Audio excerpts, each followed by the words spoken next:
Tinapon ko rin yung alim. Kaya itong dalawa lang na ito yung natira. Sana hindi magkasakit. Kinakabahan ako kasi galing sa incubator ni baka mamaya bisa nagkakasakit eh. Nagkakaroon ng sakit yung anak galing sa incubator pala kasi ibang sesi ko dito galing sa incubator nagkasakit.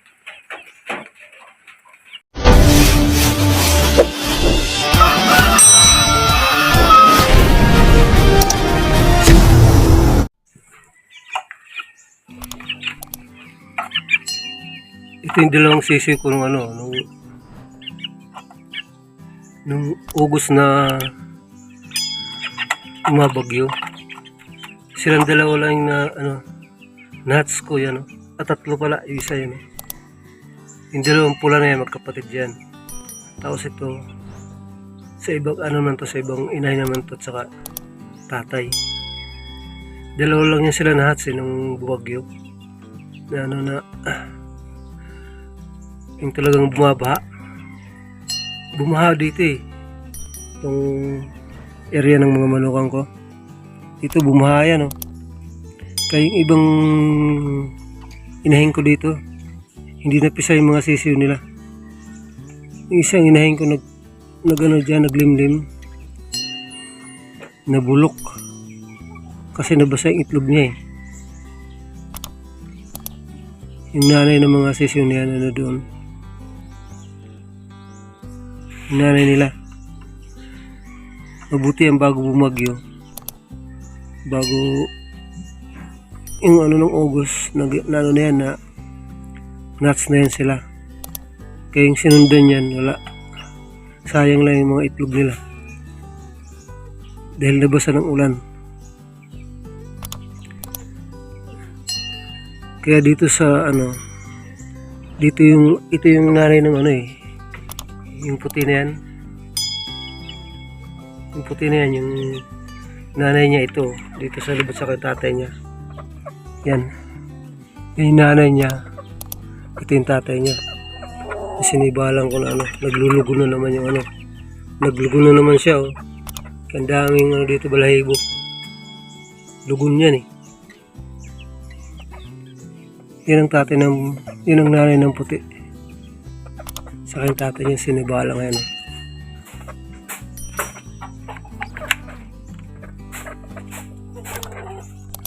nuts to sa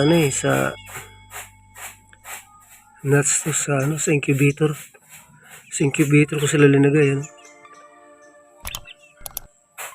silang dalawa yan yung tatlo na yan sa incubator ko yan sila linagay kaya itong dalawa magkapatid yan yung pula.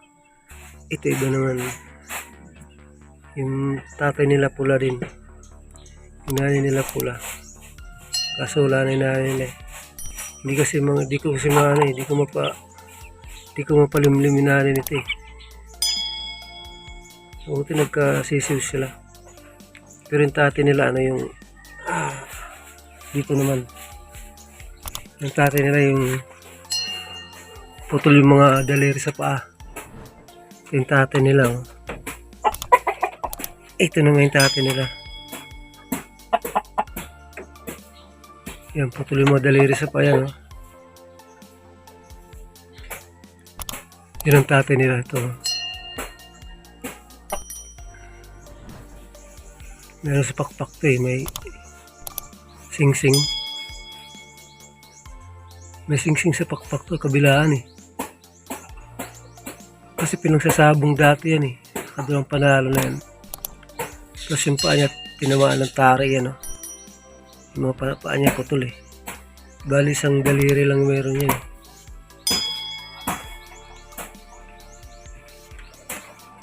yan ang tatay ng dalawang sisi doon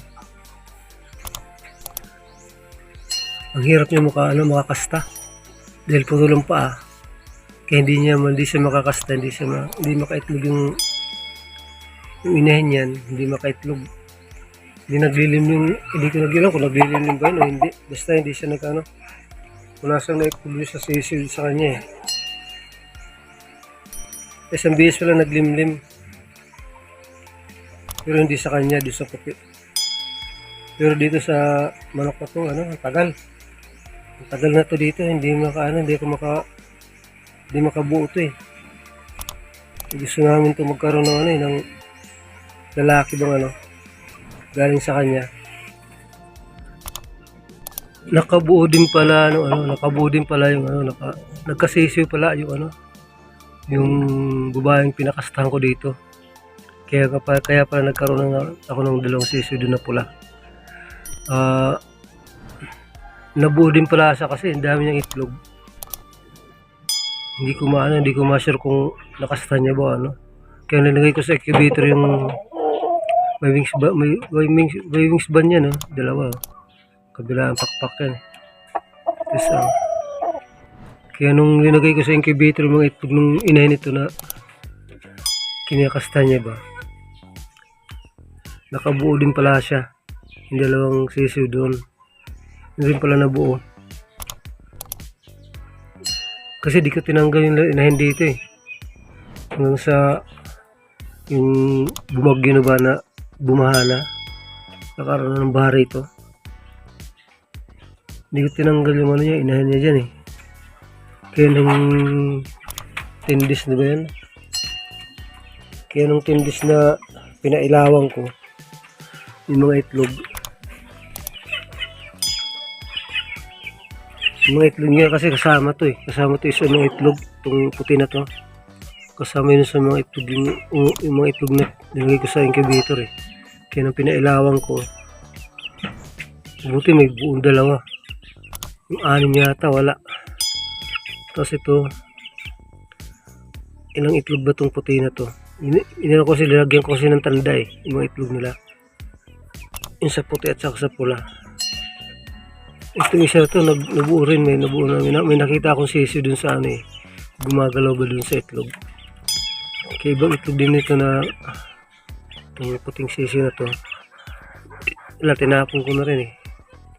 Kasi walang similya ang iba eh. Ito, yung similya ng walong itlog yatin. Nasa incubator. Kaya tinapon ko rin yung 6. Kaya itong dalawa lang na to yung natira. Yan, isa may tawin pa oh. Hindi ko lang kung bakit nagkaganyan yan eh. Nagkaroon lang yan ng sugat ba? Diyan. Tapos, medyo pinunasan ko ng langis eh dahil sabi ko ba, nagano eh, parang umano yung tuhod niya. Nagkaroon ng tamay yung tuhod niya eh. Parang galis ba? Kaya yan, naganyan na siya. Di ko na ano eh. Di ko lang kung bakit nagkaganyan yan. Kaya ito, yung sa tatay na ano doon, yung putol ng mga daliri sa paa. Ito, palalahian ko yun silang dalawa. Total, magkasabay naman sila eh. Sana hindi magkasakit. Pag nasa incubator, ano eh, kinakabahan ako sa incubator kasi nagkakasakit yung ibang manok dito eh. Gano'n sa incubator.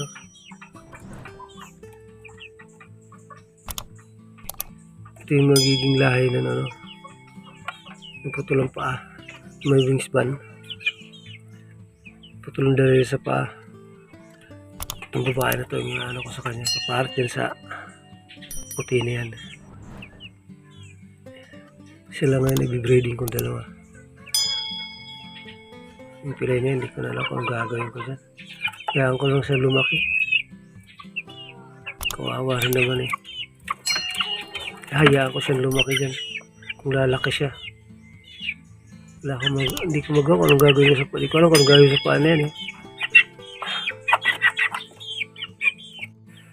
Breed ko sana, hindi sila magkasakit ba? Sila ngayon ang i-breed ko ngayon. Silang dala yan, isa pilay oh. Hindi ko alam kung paano ba't napila yan. Hindi naman kinagat ng ano yan. Inborn yata yan eh, talaga. Hindi na, i-breed ko to eh. Magkaiba naman yung nanay at saka tatay. 2 months na yan sila eh. Kaya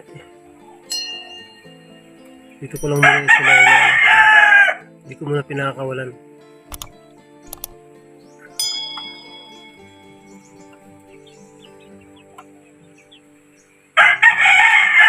Yung tatay nito yung magandang lahi tatay nito eh.